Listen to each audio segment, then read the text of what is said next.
కానీ అది దేవుడి గుడి ముందు కొంతమందిని మీరు లోపలికి రాకూడదు అని ఆపేస్తే అది ఎలా ఉంటుంది జరగాలనుకుంటారు. కానీ అదే పండుగ కులాల మధ్య గొడవలు జరిగితే ఎలా ఉంటుంది? తెలంగాణలో పెద్దపల్లి జిల్లాలో కులాల పండుగ చిన్న ఆరోపణలు సోషల్ మీడియాలో తెగ వైరల్ అయిపోతున్నాయి. వాటి గురించి చాలా చర్చించుకుంటూ సోషల్ మీడియాలో వైరల్ చేస్తున్నారు. ఎస్సీ మాలమాదిగా క్యాస్ట్కు సంబంధించిన వాళ్ళని గుడిలోకి రానివ్వలేదా? ఏమైంది? గ్రామంలో పరిస్థితి ఏంటి? ఏమో లేక కుల వివక్షతనా? వీడియోలో భావోద్వేగాలకు లోన్ అవ్వకుండా వివాదాలు, సమాజం, నిజ పరిస్థితులు అన్ని పూర్తి వివరాలతో ఈ వీడియోలో నేను క్లియర్గా మీకు చెప్తాను. మీరైతే ఈ వీడియో స్కిప్ చేయకుండా లాస్ట్ వరకు చూడండి. దానికి ముందు మన ఛానల్ని సబ్స్క్రైబ్ చేసుకోండి, లైక్, కామెంట్, షేర్ కూడా చేయండి. సంస్కృతంలో బోనాల పండుగ తెలంగాణకి చాలా ప్రత్యేకమైన పండుగ. కృతజ్ఞతగా ప్రజలు బోనాన్ని తయారు చేసి ఏర్పాటు చేస్తారు.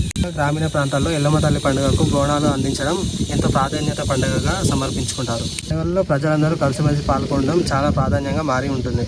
ఆ పండుగ సమయంలో కూడా పాత గొడవలు ఉన్నా కూడా, పాత ఆరోపణలు ఉన్నా కూడా వెలికి వస్తాయి. పెద్దపల్లి జిల్లాలో ఈ ఘటన కూడా అలాంటి చర్చకే దారితీసింది.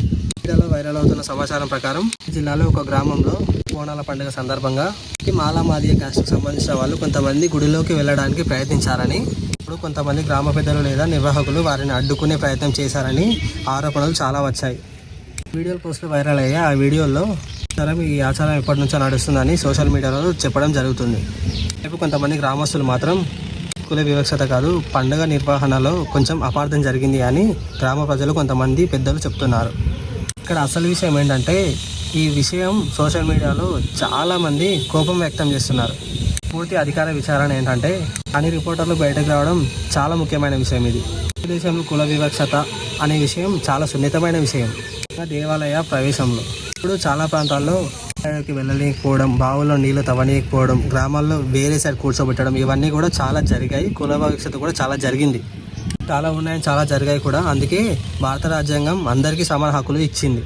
మెయిన్ పాయింట్ ఏంటంటే, భారత రాజ్యాంగం ప్రకారం ఎవరినైనా గుడిలోకి రానియకపోతే అది చట్టానికి విరుద్ధం అవుతుంది. ఈ మ్యాటర్ ఇప్పుడు సోషల్ మీడియాలో చాలా చర్చనీయాంశంగా మారింది. కాన్స్టిట్యూషన్ ఆఫ్ లా సెక్షన్ ప్రకారం, రాజ్యాంగంలో ఆర్టికల్ 14 ప్రకారం ప్రతి ఒక్కరికి అందరికీ సమాన హక్కులు ఉన్నాయి.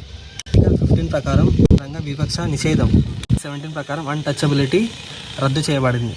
కులం కారణంగా అవమానించడం జరిగితే, ప్రవేశాన్ని నిరాకరించడం, సామాజికంగా వేరు చేయడం జరిగితే పరంగా తీవ్రమైన అంశం దారితీస్తుంది. అలాగే ఎస్సీ ఎస్టీ అట్రాసిటీస్ యాక్ట్ కూడా ఇలాంటి సంఘటనలపై కఠిన చర్య తీసుకుంటుంది. సోషల్ మీడియా రియాక్షన్ ఏంటంటే, ఈ విషయం బయటకు వచ్చిన తర్వాత సోషల్ మీడియాలో తీవ్రంగా స్పందిస్తున్నారు. మంది ఇలా అంటున్నారు, 2026లో కూడా ఇలాంటి కుల వివక్షతలు ఉన్నాయా? ఇలాంటి పరిస్థితులు మారాలి. ఇలాంటివి ఇప్పుడు కూడా ఇంకెందుకు? కులం అందరికీ సమానంగా ఉండాలి అని అంటున్నారు. ఇప్పుడు కొంతమంది మాత్రం ఏమంటున్నారంటే, వివరాలు బయటకు రావాలి, ఒక వీడియో చూసి మాత్రం ఏది నిర్ణయం తీసుకోవద్దని అంటున్నారు. ఒక గ్రామ సమస్యగా కాకుండా మొత్తం చర్చించే అంశంగా మారింది. రూట్ ఆఫ్ ది ప్రాబ్లం, అసలు ఇలాంటి ప్రాబ్లమ్స్ ఎందుకు వస్తాయి? ఈ ప్రధాన కారణాలు ఏంటో నేను చెప్తాను. పాత ఆచారాలు. కొన్ని గ్రామాల్లో కొన్ని ఆచారాల ప్రకారం ఎస్సీ బీసీ వాళ్ళు గుడిలోకి రావద్దు, ఓన్లీ రెడ్డిసే వెళ్ళాలి అని ఇలాంటి కుల వివక్షతలు అయితే జరుగుతున్నాయి. అవగాహన లోపం, చట్టాలున్నా చట్టాలపై అవగాహన ఎవరికీ లేదు. ప్రయోజనాలు, వాళ్ళు రాజకీయాలు కూడా అంశాలను మరింత చర్చనీయంగా మారుస్తాయి. మీడియా ప్రభావం, ఒక చిన్న వీడియో దేశమంతా వైరల్ అవుతుంది. చాలాసార్లు మొత్తం అయిపోయిన తర్వాతనే బయటపడతాయి. హ్యూమన్ యాంగిల్, ఒక్కసారి ఆలోచించండి. వ్యక్తి భక్తితో ఒక అమ్మవారిని దర్శించుకోవడానికి వస్తే అతని ఆపితే అతని మైండ్ సెట్ ఎలా ఉంటుంది? అతను ఏ విధమైన తీవ్ర లోపానికి గురవుతాడు? అతన్ని అక్కడే ఆపి, నువ్వు మా కులం కాదు, నువ్వు బయటనే ఉండు, నువ్వు బయటికి రావద్దు అని ఆపితే అతను ఎంత బాధపడతాడో ఒకసారి మీరు ఆలోచించండి.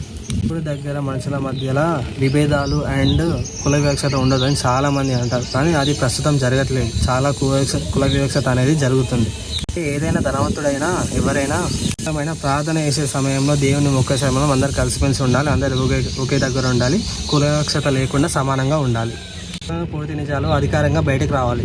ఎవరైనా నిజంగా కుల వివక్షకు పాల్పడితే చట్టం తన పనితో తను చేయాలి.